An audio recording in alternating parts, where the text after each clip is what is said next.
All of you, welcome back to my channel. मैं आज आप लोगों के लिए लेकर आ चुकी हूँ एक कलेक्टिव रीडिंग जिसका टॉपिक रहने वाला है कि जिनके बारे में आप सोच रहे हैं वह आपको लेकर क्या सोच रहे हैं, क्या फील कर रहे हैं।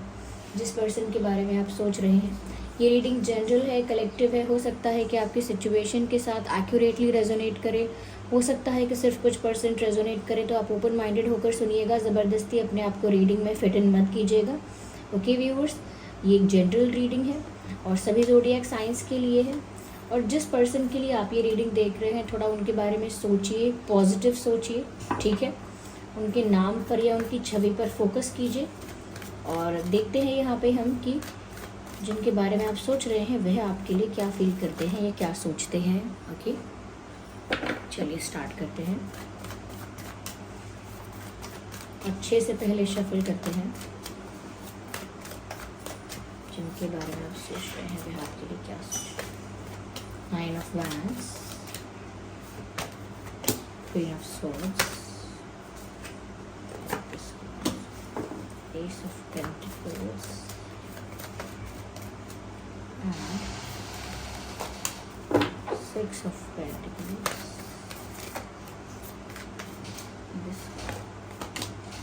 Seven of pentacles. Okay viewers, so let me arrange these cards.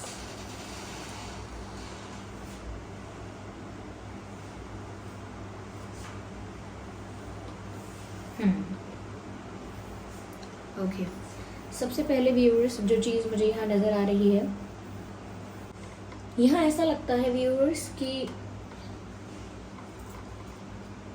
जैसे ये पर्सन जो है वो एक लो एनर्जी में है, ऐसा लगता है। बहुत लो एनर्जी है, बहुत जो मूड है वो इनका काफ़ी ऐसा लगता है जैसे अपसेट है। एक निराशा दिख रही है, मायूसी है, उदासी है और एक अकेलापन है। भीड़ में तन्हाई का जो फीलिंग होता है वही फीलिंग इनको फील हो रही है, यानी वही एहसास इनको हो रहा है, ऐसा ही महसूस हो रहा है। And they are feeling needy about you. उनको ऐसा लग रहा है कि जैसे उन्हें आपकी ज़रूरत है। They want you, that is a different thing, but they now they need you. उन्हें आप चाहिए, ये एक अलग विषय है, अलग बात है, लेकिन अब उन्हें ऐसा लग रहा है कि उन्हें आपकी ज़रूरत है। They need you. यहाँ पर मुझे लगता है झूठ सच की बात है, बातें छुपाने ना छुपाने की बात है, क्योंकि यहाँ पर मुझे ऐसा लगता है कोई किसी को कोई क्लैरिफिकेशन ओ करता है। यानी कि ऐसा लगता है कि जैसे आपके पर्सन को कुछ क्लैरिफाई करना था आपको।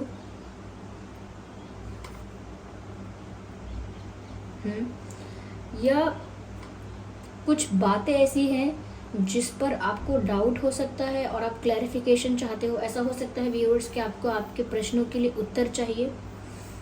आप काफ़ी चीज़ों को लेकर आपको क्लैरिटी नहीं है कि ये क्या क्या कर रहे थे, क्या क्या किया है, समथिंग लाइक दैट। तो कुछ डाउट्स हैं, कुछ क्वेश्चंस हैं, कुछ कन्फ्यूजन्स हैं और वो सब आप क्लियर करना चाहते हो।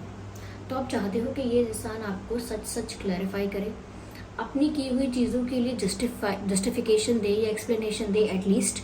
तो आप एक जवाब चाहते हो। ओके, और ऐसा लगता है जैसे आप सच सुनना चाहते हो। You are done with lies, you are done with manipulation, you are done with everything. Now you just want to listen the truth. आप सिर्फ सच सुनना चाहते हो और फैसला करना चाहते हो। सच ऐसा नहीं कि बस सच सुनना है।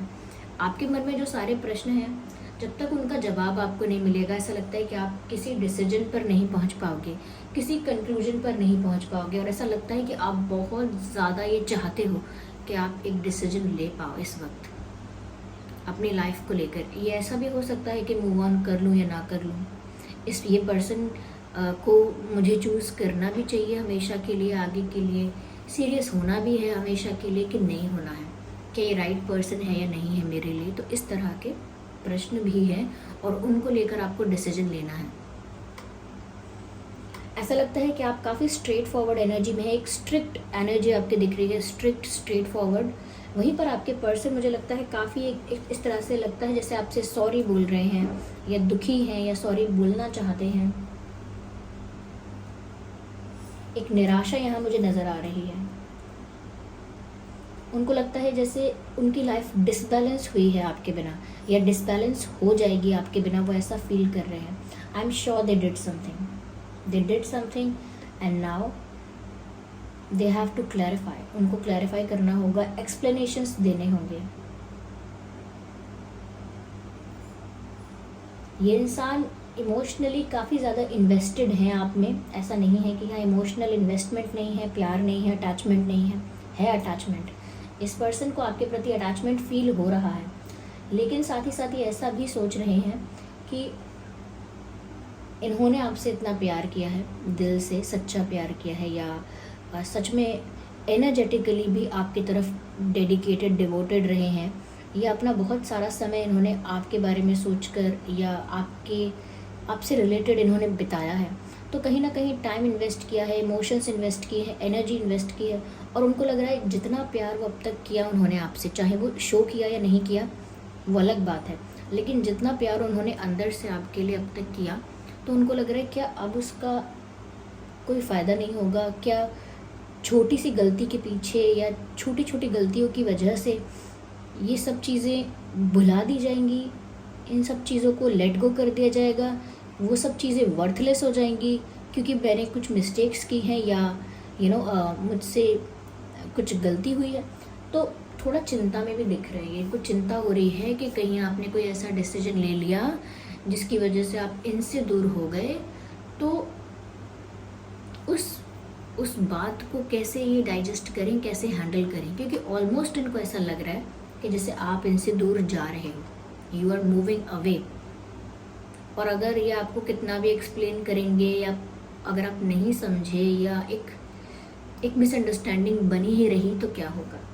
यहाँ पर ऐसा लगता है व्यूअर्स कि वो तो आगे के सपने देख रहे हैं, यानी आगे का सोचा उन्होंने बहुत। वो ऐसा सोच रहे हैं कि मैंने तो इनके साथ आगे का सोच लिया था, मैं तो इनको कोई सीरियस ऑफ़र देने के बारे में सोच रहा था फ्यूचर में, या मैं फ्यूचर में इनके साथ ही शादी करने के बारे में सोच रहा था या सोच रही थी, या मैं फ्यूचर में इनके साथ अपने रिश्ते को ऑफिशियल करने के बारे में, प्रपोज़ करने के बारे में, शादी के लिए प्रपोज़ करने के बारे में, कमिटमेंट देने के बारे में, तो मैं तो इनके बारे में ही सोच रहा था या सोच रही थी कि भविष्य में जो भी है वो इनके साथ होगा, इनके साथ ही मेरा एक सीरियस रिलेशनशिप या कमिटेड रिलेशनशिप होगा, और इन्हीं को मैं एक सॉलिड ऑफ़र दूंगा या दूंगी। तो वो तो ऐसा सोच रहे हैं कि मैं तो आगे का सोच रहा था, या मैं तो बहुत लंबा प्लान कर चुकी थी, या बहुत लंबे सपने देख लिए थे, बहुत आगे तक की बात सोच ली थी, बहुत आगे तक का ख्वाब देखा था। लेकिन अब इनको डर लग रहा है और चिंता हो रही है, क्योंकि इनको लग रहा है जो भी कुछ इन्होंने दिल से आपके लिए चाहा या आपके लिए आपको प्यार किया, अब वो सब आप एक झटके में बदल दोगे या आप बदल रहे हो सकता है यहाँ पर ये इंसान ऐसा भी फील कर रहा है व्यूअर्स कि आप ज़्यादा गुस्से वाले हो गए हो, या ज़्यादा गुस्सा हो रहे हो, या छोटी बात का बड़ा रिएक्शन दे रहे हो, ऐसा भी हो सकता है।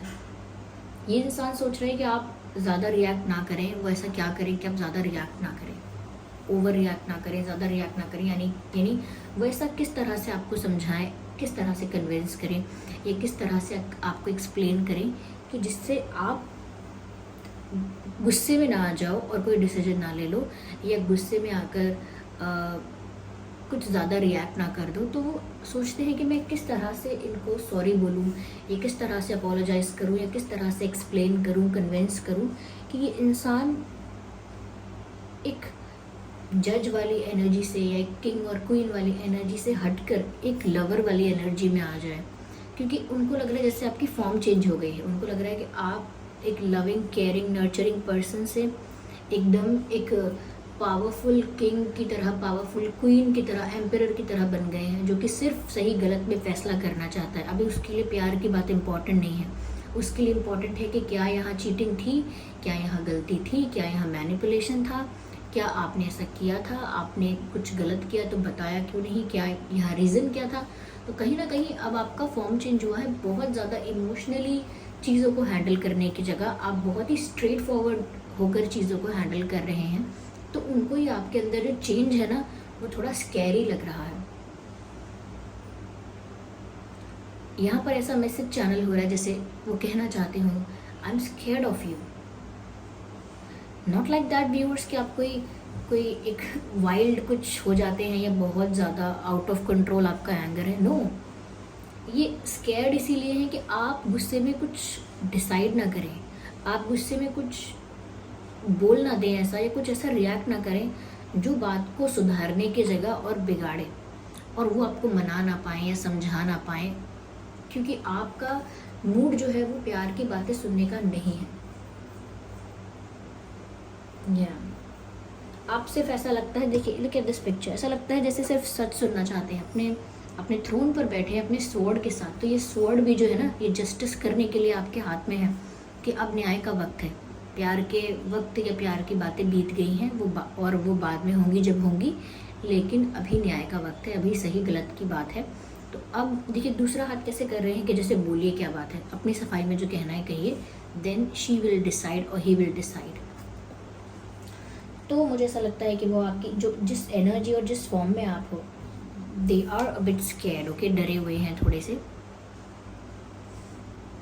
क्योंकि इस पिक्चर में आप देख सकते हैं ये इंसान बहुत कुछ इन्वेस्ट करने के बाद अभी घबरा रहा है कि मेरा इन्वेस्टमेंट डूबने वाला है, लॉस होने वाला है मुझे बड़ा। तो जैसे कहीं आपने बहुत सारा अपना रिसोर्सेज पैसे जो भी है इन्वेस्ट किया, और अब आपको डाउट होने लगे कि अभी डूबने वाले हैं, लॉस होने वाला है। तो ऐसे ही उन्होंने जो समय, प्यार, अपने फीलिंग्स, अटैचमेंट जो भी आपके साथ रखा, अब उनको डर है कि वो सब डूबने वाला है। क्योंकि वो अपनी चीज़ों को जस्टिफाई कर पाएंगे, नहीं कर पाएंगे, उनसे क्या मिस्टेक हुई है। They are disappointed and they are disappointed and helpless also, okay. ऐसा लगता है कि ये इंसान को आपकी ज़रूरत महसूस हो रही है। ऐसा लगता है कि इमोशनल सपोर्ट की बहुत कमी हो गई है, एक इमोशनल बैलेंस की कमी हो गई है, और इनकी लाइफ ना इमोशनली बहुत डिसबैलेंस्ड हो रही है। यहाँ पर मुझे डिसअपॉइंटमेंट नज़र आता है। ये इंसान निराश है अपनी हरकत से, अपने काम से, अपने एक्शन से, अपनी एक्टिविटी से। whatever they did, they are not proud of themselves। उनको इस बात के लिए रिग्रेट भी है, खेद है, और रियलाइजेशन भी है कि उन्होंने क्या गलती कर दी। अब यहाँ पर वो गलती नहीं दिख रही है मुझे ऑफ कोर्स, लेकिन हाँ यहाँ पर रिग्रेट है, डिसअपॉइंटमेंट है, तो वो उनकी अपने आप से है। जैसे हम खुद को ब्लेम करते हैं चीज़ों के लिए, मेरी गलती है, मैंने ही कर दिया, मैं बेवकूफ़ हूँ। तो इस तरह का इनके साथ भी चल रहा है कि खुद को भी कहीं ना कहीं ब्लेम कर रहे हैं, और खुद को भी इस चीज़ के लिए ज़िम्मेदार बता रहे हैं, और जानते हैं कि इन्हें आपकी सपोर्ट की ज़रूरत है, इन्हें आपकी ज़रूरत है। मुझे यहाँ पर एक सॉन्ग चैनल हो रहा है, मुझे पक्का नहीं याद, लेकिन हाँ एक सॉन्ग है जिसमें श्रद्धा कपूर जी हैं और सिद्धार्थ मल्होत्रा जी।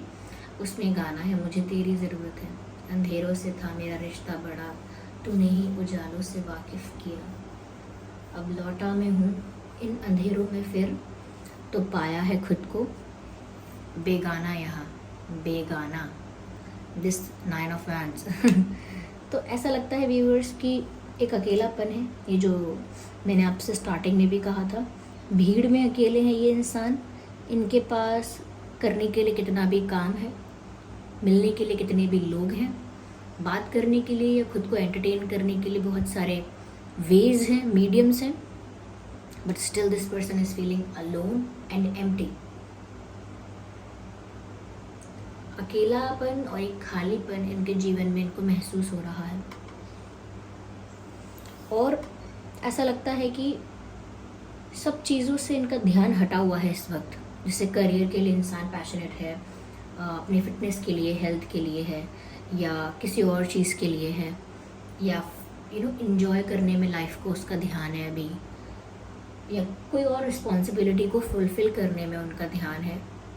पर यहाँ ऐसा लगता है कि इस इंसान का ध्यान इन सब चीज़ों से हटा हुआ है और आप पर लगा हुआ है। यानी कि चाहे रिस्पॉन्सिबिलिटीज़ हैं, चाहे ड्यूटीज़ हैं, चाहे वर्कलोड है, चाहे ऑब्लिगेशंस हैं, प्रेशर है, जो भी है लाइफ में, जो भी कुछ चल रहा है, चाहे एंटरटेनमेंट भी है, लेकिन कहीं ध्यान ही नहीं है उनका। They are focusing on you, they are observing you from far away. ऐसा लगता है ये इंसान दूर से बैठकर दूर से आपको ऑब्जर्व कर रहा है, आपके अंदर आया चेंज नोटिस कर रहा है, और साथ ही साथ डर रहा है, क्योंकि वो चेंज जो आपके अंदर देख रहा है, वो चेंज उस पर्सन को डाइजेस्ट नहीं हो रहा, संभाले नहीं संभल रहा कि आप बदल रहे हो और आप एकदम से इतने बदले हो। तो वो अपॉर्चुनिटी ही नहीं तलाश कर पा रहे कि मैं कब अपोलोजाइज करूं, कब जाके अप्रोच करूं, कब जाके बात करूं, because they are not feeling confident. Scared feel कर रहे हैं तो कॉन्फिडेंट कहाँ से फील करेंगे? तो कॉन्फिडेंट फील नहीं कर रहे हैं कि मैं बात कुछ कहूँगा, समझाऊंगा एंड दे विल अंडरस्टैंड। इतना ईजी उनको लग नहीं रहा है। एंड उनको ये भी पता है कि वो आपके बिना रह भी नहीं पा रहे हैं, निराश है अपने आप से। वो इतना ही एक्सप्लेन कर सकते हैं कि हाँ मेरी गलती है, लेकिन आपको तो रीज़न भी चाहिए होगा, आपको क्लैरिफिकेशन चाहिए होगा, आपको बहुत सारी चीज़ें आपके लिए मैटर करती हैं। तो यहाँ पर मुझे ऐसा लगता है इस इंसान को आपका सपोर्ट चाहिए, ऐसा लगता है व्यूअर्स। यहाँ पे इमोशनल सपोर्ट आपका चाहिए, मॉरल सपोर्ट चाहिए, आप ही से बात करने के लिए आप ही का सहारा चाहिए। या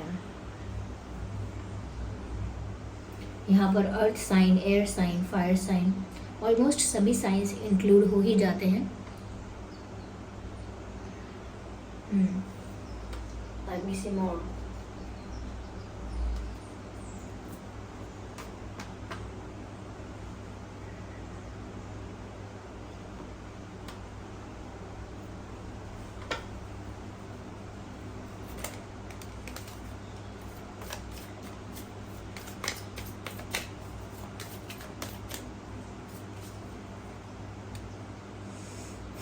वो आपके साथ रोमांटिक होना चाहते हैं।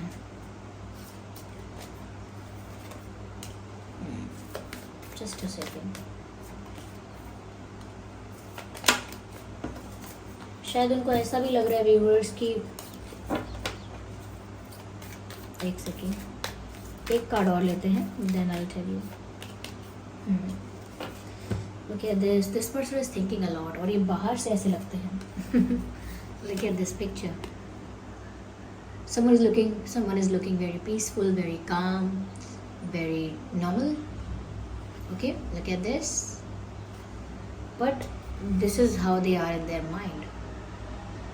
ये अपने दिमाग में इतनी ओवर थिंकिंग कर रहे हैं, इतना स्ट्रेस में हैं, इतना दुखी हैं, इतना ज़्यादा इनके मन में बहुत सारे विचार हर वक्त आते रहते हैं, और ये इतना ज़्यादा एंग्शियस हो गए हैं, ओवर थिंक कर रहे हैं कि इनके दिमाग की ऐसी हालत है। देखिए, सोच कर दिमाग को, हम कहते हैं ना कि सोच कर अपना दिमाग ही एग्जॉस्ट कर लिया है, सोच कर दिमाग फट जाएगा, ऐसा बिल्कुल यहाँ पर ये माइंड का कार्ड है। और look at this picture, this is what they have done.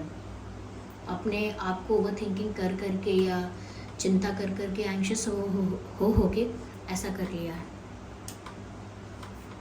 They want to be playful with you, they want to be funny, happy and joyful with you, लेकिन उनको ऐसा लग रहा है कहीं देर हो गई तो बहुत, कहीं देर तो नहीं हो गई बहुत, या कहीं मैं बहुत लेट तो नहीं हो गया मुझे रियलाइज़ करने में, या तो उनको ऐसा लग रहा है कि अब वो आपसे छूट जाएंगे या दूर हो जाएंगे, और शायद बहुत देर तो नहीं हो गई, ऐसा लगता है उनको। और वो बाहर से ऐसा दिखा रहे हैं जैसे they are happy, if not happy they are fine, they are normal.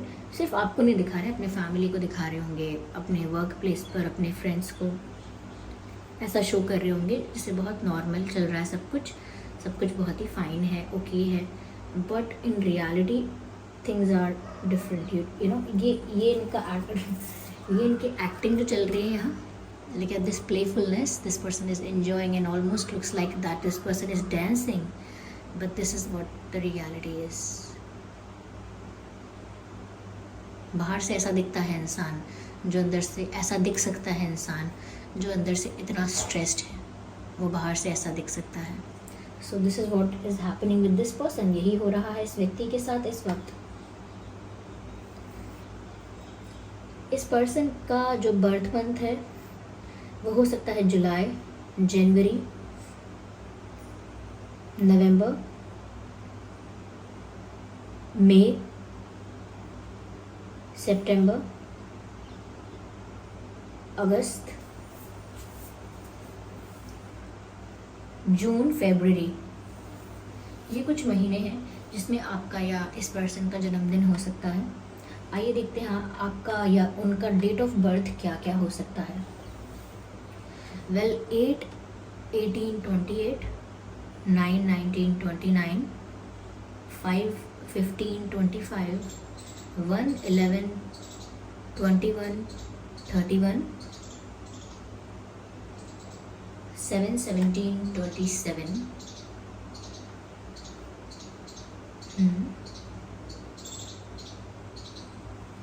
27, 2/12/22। तो ये कुछ डेट्स हैं जिसमें आपका या आपके पर्सन का जन्मदिन हो सकता है। अगर ये डेट्स और ये मंथ आप लोगों के सिचुएशन से मैच नहीं करते तो ये रीडिंग आपकी सिचुएशन से रेजोनेट कर सकती है।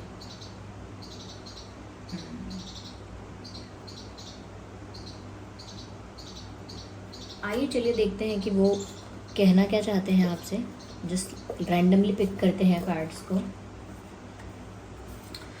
You are the star that I admire but so high that I can't reach. आप वो सितारा हो जिसको मैं बहुत पसंद करता हूँ, बहुत एडमायर करता हूँ, बहुत चाहता हूँ, लेकिन आप मुझसे इतने दूर हो गए हो कि मेरी रीच से बाहर हो। तो मैंने कहा ना कि उनको ऐसा लग रहा है कि शायद आप दूर हो रहे हो उनसे और वो आपको दूर से एडमायर कर रहे हैं, दूर से ऑब्जर्व कर रहे हैं।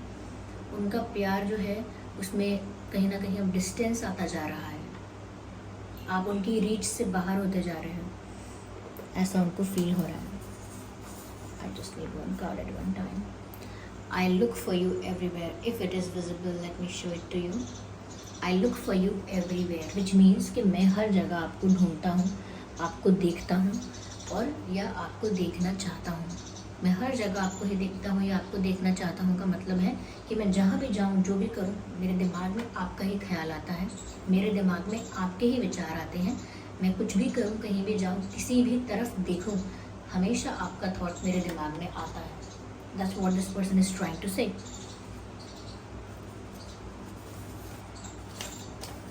ओह my God, look at this. Sorry आ ही गया at the end of the reading. यहाँ पर जो बात वो कब से कहना चाह रहे हैं यहाँ दिख रही है बार बार कि अपोलोजाइज करना चाह रहे हैं। They are feeling bad about something they did. कुछ उन्होंने ऐसा किया जिसके लिए बुरा लग रहा है। तो अब यहाँ मैसेज आ गया, I lied many times, I am sorry. तो अपनी मिस्टेक्स को लेके कन्फेशन भी और अपोलॉजी भी दोनों इस मैसेज में दिख रहे हैं। मैंने झूठ बोला बहुत बार और मुझे माफ़ कर दो। तो वो एक्सेप्टेंस है यहाँ पे, I lied many times, I am sorry. So this person is feeling sorry and they are accepting their mistake. Okay, yeah. So this was the reading. I hope ये reading आपके लिए helpful और relatable रही है। अगर इस reading ने आपको थोड़ा भी guide किया है तो आप इस वीडियो को like ज़रूर करें। कमेंट करके बताएं कि reading कितने % आपके situation से resonate करती है, कौन सा part resonate करता है, कौन सा part accurately resonate करता है, कितने % relatable है ये reading। अपना feedback ज़रूर दीजिए और अगर आप नए हैं तो सब्सक्राइब कीजिए ड्रीम टैरो चैनल को और बन जाइए हमारी छोटी सी क्यूट सी फैमिली का हिस्सा। चलिए फिर मिलते हैं अगली रीडिंग में, तब तक के लिए bye bye family, bye bye angels, love you all, bye bye, take care.